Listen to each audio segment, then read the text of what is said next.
Good evening. It is Wednesday, February, what is it, 22nd? 21st? 21st, February 21st.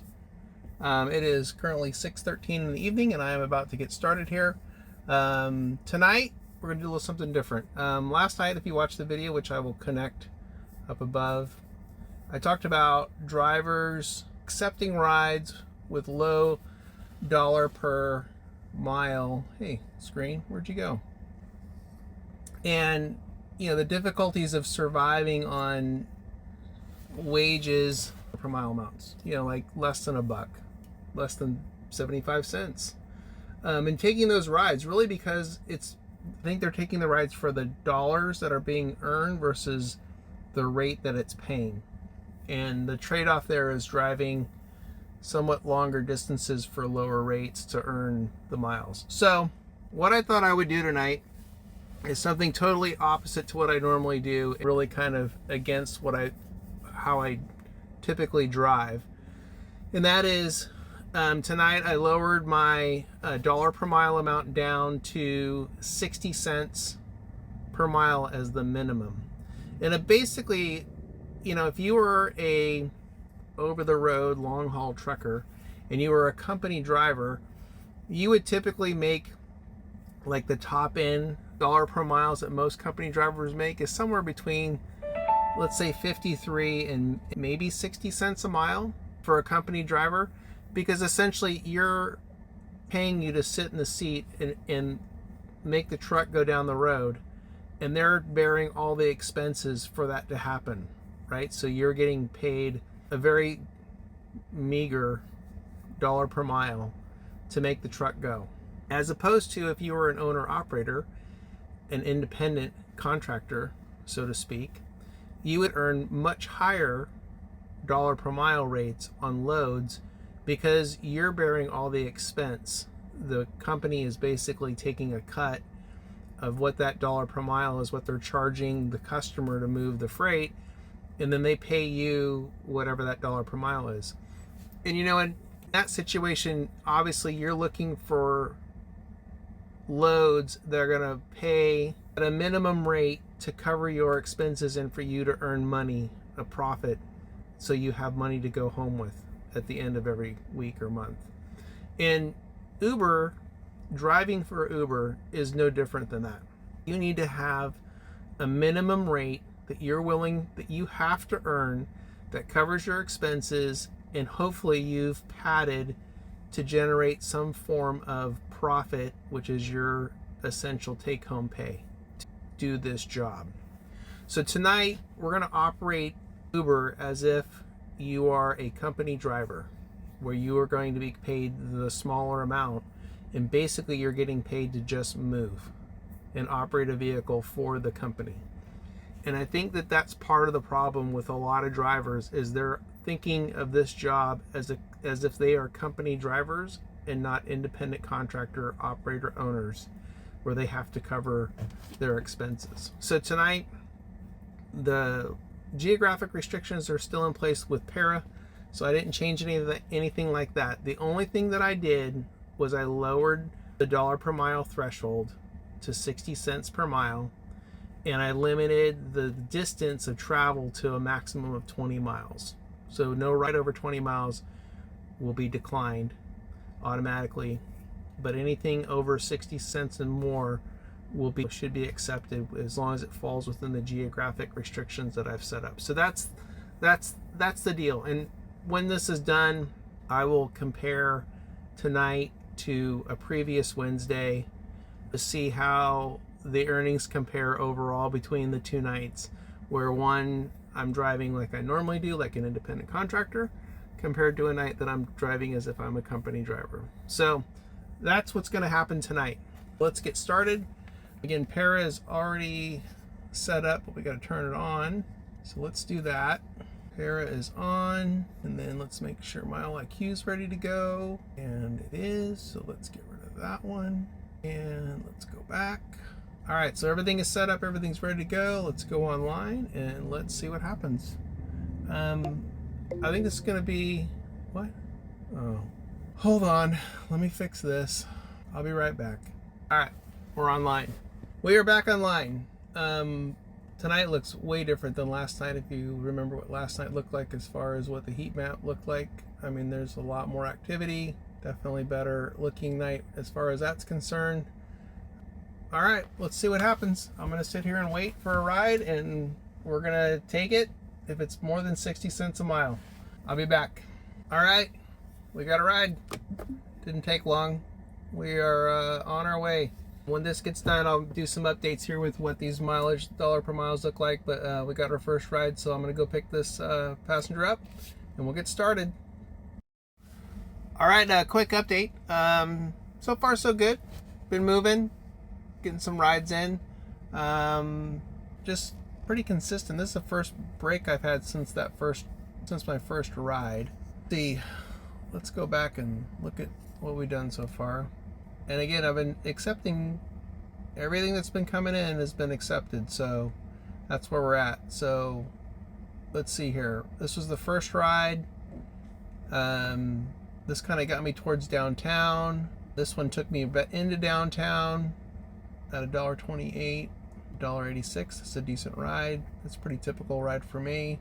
This one would have been under my threshold, but still not bad. Interesting that this was 3.9 miles and it's at $1.34, where this is 2.4 for $1.86. And then this one, this is a good ride. I'll take this one any day. And then finally, this is my last ride that I just completed. Again, I take that one any day too.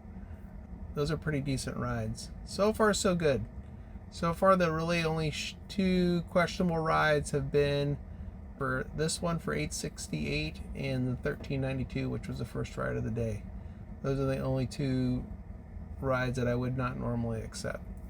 All right, let's. I'm gonna wait here for a ride, and I'll catch back up with you guys in a bit. Quick update. I was gonna give a halftime update here, but been a little busy. Been consistent. Oh, look at that. We're gonna take that, and I will be back after this ride, or maybe a little bit later. We'll see. Anyway, it's been good. I'll catch you up here in a bit. All right, that's a wrap.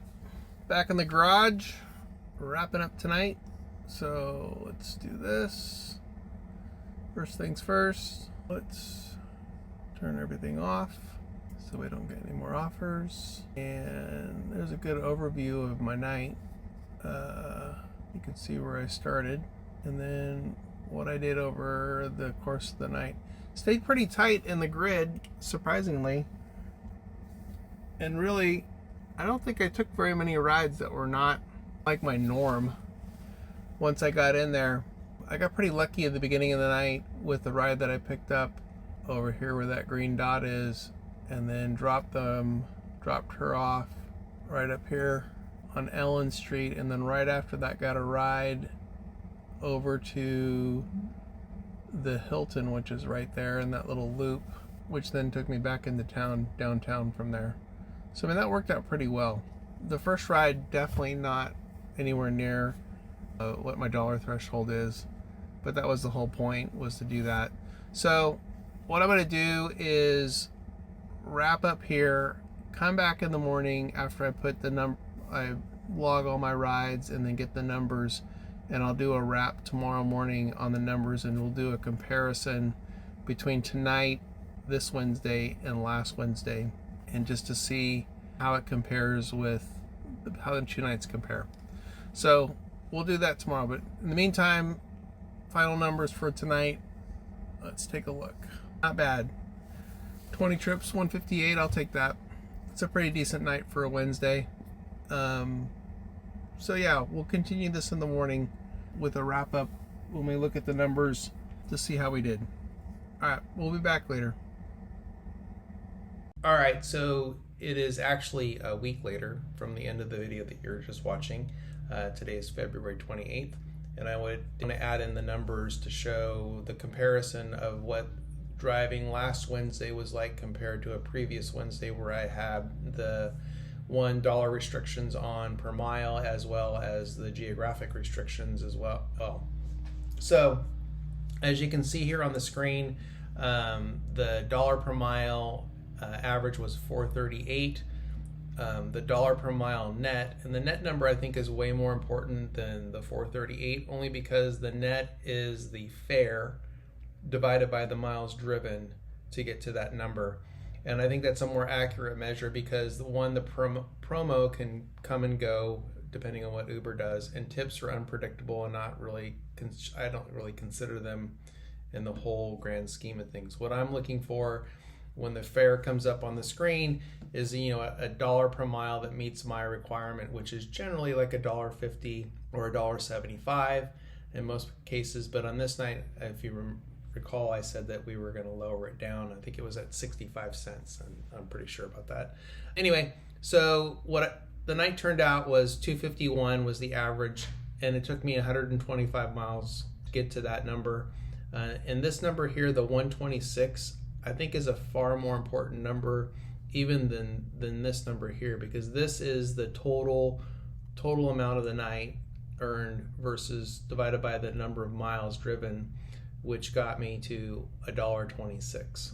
So if we go back and look at February 7th, which was the last Wednesday that I drove prior to the 21st, and we look at those numbers, again, we're looking at $1 per mile of $4.79 versus $4.38 for the 21st, and $1 per mile net of $2.86 versus $2.51. So pretty decent difference between the two, again, with having a minimum dollar per mile set. On this day, it was $1.75, actually $1.50, excuse me. And, you know, Uber uses this number here when they calculate it, not the net number. And then on top of that, you know, I drove 94 miles to get to this total number of 163 on the day. And again, that dollar per mile average versus the total miles driven for this night was $1.74, which this is way more in line with what I would want to earn dollar per mile versus the night on the 20 versus what I did on the 21st at $1.26. I mean, that's a pretty significant difference between the two, and that adds up pretty significantly. Now, gross wise, as far as the earnings, on the 21st it was $158.38, and you can see here it's on this day it was $163. So I mean, there's a $5 difference, but that $5 difference is obviously more, but is also way more efficient for me to earn that 163 only having driven 94 miles versus 125. So way more efficient night when it comes to driving. And I think that makes the case that if you have a higher dollar per mile minimum, you are more efficient when it comes to driving. You're going to earn more by driving less, and that's the whole point of it.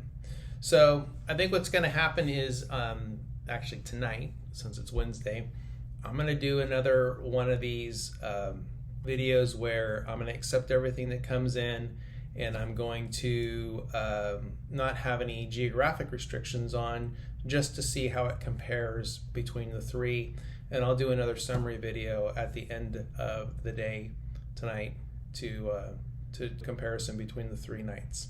So look for that. In the meantime, like and subscribe, leave any comments or questions that you have below, and thanks for watching. I really appreciate it.